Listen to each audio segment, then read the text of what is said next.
मकर संक्रांति का त्यौहार चल रहा है, तो मांझे बनाए जा रहे हैं, मांझों को गिर्रियों में लपेटा जा रहा है। अलग अलग वैरायटीज़ की आप पतंगें देख पा रहे हैं। तो किस तरह से ग्राहकों की आवक है और कैसा क्या महसूस कर रहे हैं आज आप? बहुत अच्छा लग रहा है। हाँ।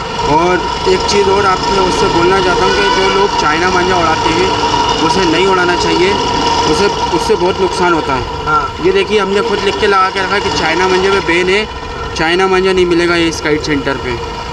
तो इसलिए हम सिर्फ यही रिक्वेस्ट है सबसे कि जो बड़े बड़े लोग हैं, अपने बच्चों के फादर वगैरह हैं, वो खुद आते मांझा लेने चाइना का। अगर आप लोग खुद समझाएं अपने बच्चों को कि मांझा नहीं मिलेगा चाइना का मांझा नुकसानदेह होता है। मैं आपको तो कैसा क्या माहौल है संक्रांति का? बहुत अच्छा माहौल है। भोपाल में इतना होता नहीं था, अब हो रहा है। हम तो इंदौर से हैं वैसे, पर वो यहाँ है तो यहाँ उड़ा रहा है बच्चा। संक्रांति को लेकर यही कहेंगे, मज़ा आता है, पतंगे उड़ाते हैं। हाँ। गुड़ के लड्डू खाए, अभी पतंग लेने आए हैं, उड़ाएंगे और कुछ एंजॉय करेंगे आज के दिन।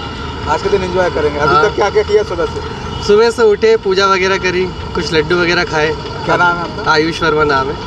संक्रांति को लेकर क्या कहना है आपका? जैसे भोपाल में संक्रांति बहुत ही अच्छे से मनाई जाती है एंड बहुत ही अच्छा फेस्टिवल है। सब लोग यहाँ पे पतंग उड़ाते हैं। 4 दिन पहले से यहाँ पतंग उड़ाना चालू कर देते हैं सब लोग।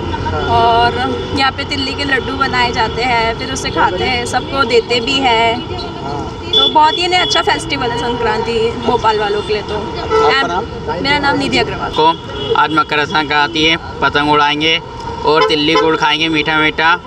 और बस सबसे यही कृपया करता हूँ, बस पशु पक्षी यानी पक्षियों को चोट ना लगे पतंग उड़ाते समय, बस। अच्छा, बस। हाँ, लड्डू वड्डू खाए कि नहीं आपने? अभी नहीं गए, घर जाके पूजा वूजा करके लड्डू खाने वाले हैं बस। अच्छा अच्छा। पतंग लेके जा रहे हैं। और क्या तैयारी है संक्रांति की? संक्रांति की ढेरों से तैयारी तो हो चुकी है। उससे शाम के टाइम पतंग उड़ाने वाले हम लोग, उसका ध्यान रखेंगे, पशु पक्षी को नुकसान ना पहुँचे मांझे से। तो आपके पास में कौन कौन से मांझे मौजूद हैं? मांझे सिर्फ हमारे पास कॉटन का है। हाँ। कॉटन के अलावा हम कोई दूसरा मांझा ये सेल नहीं करते हैं। हाँ। जो चाइनीज़ मांझा आता है ये बेंगलोर से मैन्युफैक्चर होता है। ये ऑनलाइन आपको मंगाना पड़ता है। पतंग वाला हमने आज तक बेचा नहीं है उसे। इसके अंदर क्या होता है, ये मछली रोल पर इसमें केमिकल लगा रहता है, इसमें आयरन होता है, इसमें ग्लो लगा रहता है, आयरन का बुरादा होता है। जितने ये अगर फंस गए गर्दन के अंदर तो आदमी को फिर मरना ही है उसका, क्योंकि जितना ये खींचता जाएगा नाइलॉन वो बारीक होता जाएगा। तो पतंगों की मैन्युफैक्चरिंग आप खुद करते हैं या कहीं से आप बुलाते हैं? नहीं, मैं मैन्युफैक्चर खुद हूँ। वो मेरे 65 ईयर से मेरी दुकान है। 65 ईयर से आपकी दुकान है, यानी आपने काफी कुछ पतंगे बेची हैं। करोड़ों पतंग बेच चुके हैं। करोड़ों पतंग? करोड़ों। ये तो रिकॉर्ड दर्ज हो गया यानी। जी हाँ। राजधानी में। जी, सबसे पुरानी दुकान भोपाल में हमारी है। आपकी दुकान? इसलिए हम आपके पास आए ये भारत को लेके। हमारी फादर की थी, उसके बाद हमारी है दुकान। अच्छा, आप मतलब फादर आपके बेचते थे, उसके बाद में आप? कम से 100 ईयर से हो चुके होंगे। अच्छा, तो कुछ और विशेष बताइए। पूर्व में जब आप दुकान का काम करते थे, सेलिंग का काम करते थे, इस समय में क्या परिवर्तन देखते हैं? इस समय के अंदर परिवर्तन बहुत आ गई। ये क्या नाम, मोबाइल जब से चालू हुआ, पूरे जितने भी गेम है वो सब खत्म हो गए हैं। हाँ। जैसे क्रिकेट होता था, बच्चे गिल्ली डंडा खेलते थे, गुल्ले खेलते थे, ये सब खत्म हो गए हैं। हाँ। क्योंकि बच्चा मोबाइल के अंदर इतना डिस्टर्ब हो गए हैं, वो इस शौक को करना नहीं चाहता। हाँ।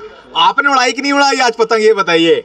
अगर मैं पतंग नहीं उड़ाता तो आज मैं डॉक्टर बना बैठा होता। बहुत बड़ी बात कर रहे हैं आप। जी हाँ। तो फिलहाल हम अलग अलग तरीके से आपको पतंगे दिखाने का प्रयास करते हैं कि ये दुकान है और इन दुकानों में आपको ये अलग अलग वैरायटीज़ की पतंग देखने मिलेंगी। कोई पन्नी की बनी हुई है, आइए ना साहब थोड़ा सा आगे। तो ये मांझे आपको अलग अलग स्तर के देखने मिलेंगे। आ जाइए आप भी अंदर आइए। तो अलग अलग स्तर के मांझे हैं जो पतंगों के लिए अनुकूल है फिलहाल। ये वर्धमान कंपनी का होता है। अच्छा अच्छा। जी हाँ, ये सबसे अच्छी डोर वर्धमान कंपनी की होती है। हाँ। और क्या मांझे? ये कौन सी कंपनी का मांझा है? ये कॉटन का। इनसे कोई नुकसान नहीं है? इनसे कोई नुकसान नहीं है। हाँ। लेकिन इसमें भी क्या होता है, परिंदे वगैरह का ये टच हो जाए। हाँ। इससे भी कट सकता है, इंसान के हाथ पैर कट सकते हैं। हाँ। ये हम झूठ नहीं बोलेंगे। हाँ। तो ऐसी सही है, वो बता रहे हैं आपको। हाँ। तो इसके ये कंधा कांच से बनता है ये मांझा। मांझे के अंदर जो होता है कि बारीकपन आ जाता है। हाँ। मांझा धारदार होता है। जी, जो नाइलॉन का मांझा होता है वो बहुत ही डेंजर होता है। हाँ। उसे टूटना नहीं है, ये टूट जाएगा। हाँ।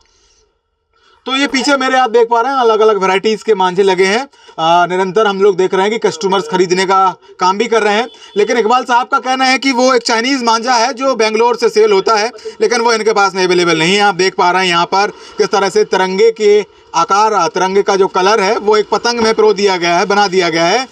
और ये आकर्षण का केंद्र भी है कि जब ये बादलों के बीच में जाएगा, ऊपर जाएगा, तो ये अलग ही लुक क्रिएट करेगा, लोगों को देखने के लिए भी ये अच्छा लगेगा। और इकबाल साहब हैं, तो इकबाल साहब आज आपने कितना सेल कर दिया पतंग? ये तो जजमेंट नहीं रहता है, बच्चों का सेवा कर रहे हैं हम बैठे हुए। बच्चों की सेवा कर रहे हैं। क्यों त्यौहार के टाइम में आपका त्यौहार हो, हमारा त्यौहार, त्यौहार तो सबका एक बराबर है।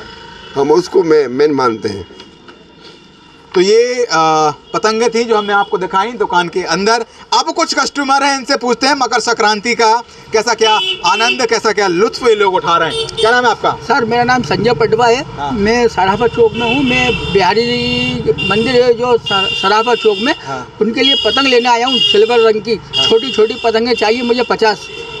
मैं भाईजान के पास से हर साल लेता हूँ और अभी तक लेता चला आ रहा हूँ। तो भाईजान रेट कम करते हैं कि नहीं? अरे भाईजान का रेट इतना मुनासिब है कि पूरे मतलब भोपाल के अंदर सबसे कम रेट है इन्हीं के पास में। सबसे कम रेट में देते हैं जी। और ये तो बता रहे हैं कि करीब 65 से 70 साल हो गए इनकी दुकान को। जी हो गए ना। तो आप कब से खरीदारी कर रहे हैं? मैं कम से कम इनसे 10 सालों से ले रहा हूँ। 10 साल से आप पतंग खरीद रहे हैं? जी। अपने लिए भी खरीद रहे हैं कि बच्चों के लिए? मुझे उड़ानी नहीं आती साहब। आपको उड़ानी नहीं आती, लेकिन फिर भी ले जा रहे हैं? मैं सिर्फ मंदिर में टांगूंगा, बिहारी जी का मंदिर में पूरी तरह में। ये बताइए भाईजान के पास लड्डू वड्डू भेजा कि नहीं? नहीं भेजूंगा, मैं बनाऊंगा। भेजेंगे? कल है मेरे लिए तो मकर संक्रांति, आज तो सिर्फ एकादशी है। एकादशी है जी। अच्छा, आप कल बनाएंगे? जी मैं एकादशी है, इसलिए मैं आज लेने आया हूँ पतंग। क्या नाम है आपका? मेरा नाम संजय पटवा। संजय पटवा। हाँ तो साहब बढ़िया तिलक अलग लगाए हुए हैं, संक्रांति का आनंद ले रहे हैं। तो कैसा क्या माहौल है आपके एरिया में संक्रांति का? बस बढ़िया है, पतंग खत्म हो गई जी, नानू से लेने आया हूँ। तो मैंने कहा चलूँ फिर से दोबारा, इन्हीं की याद आ गई क्योंकि बहुत पुरानी दुकान उन्हीं की और इन्हीं से सामान ले आ रहे हैं अपन बहुत सालों से। कोई मेरे मामा जी थे, जब मैं बहुत छोटा था इन्हीं की दुकान पे लेके आए थे पतंग लेने, तो आज भी मैं इन्हीं की दुकान से पतंग ले आता हूँ मेरी दुकान के लिए। अच्छा अच्छा, आप भी दुकान पे पतंग सेल करते हैं? दुकान पे सेल करता हूँ।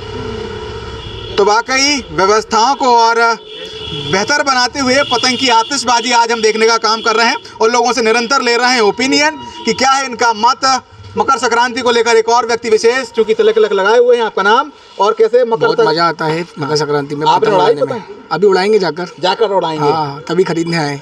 अच्छा, तो सिक्योर होते हुए दूसरों को भी सिक्योर करना है। हाँ, पतंग भी उड़ानी है। तो कैसे? हम मांझा वाला नहीं लेते, प्लास्टिक वाला ज़्यादा। हाँ, सद्दी की पतंग से उड़ाते हैं। और लोगों से क्या अपील करेंगे? कि सेफ्टी बनाए रखें अपनी। हाँ, तो यश भारत परिवार की ओर से आप सभी को मकर संक्रांति की ढेर सारी शुभकामनाएं। हमारी अपील है कि उस मांझे का उपयोग बिल्कुल ना करें जिससे दुर्घटना होने का अंदेशा बना रहता है। फिलहाल वीडियो का किसी और क्रम में हम आपसे पुनः मुलाकात करेंगे। कैमरामैन सलमान गनी के साथ मैं संकेत नायक, यश भारत न्यूज़ भोपाल।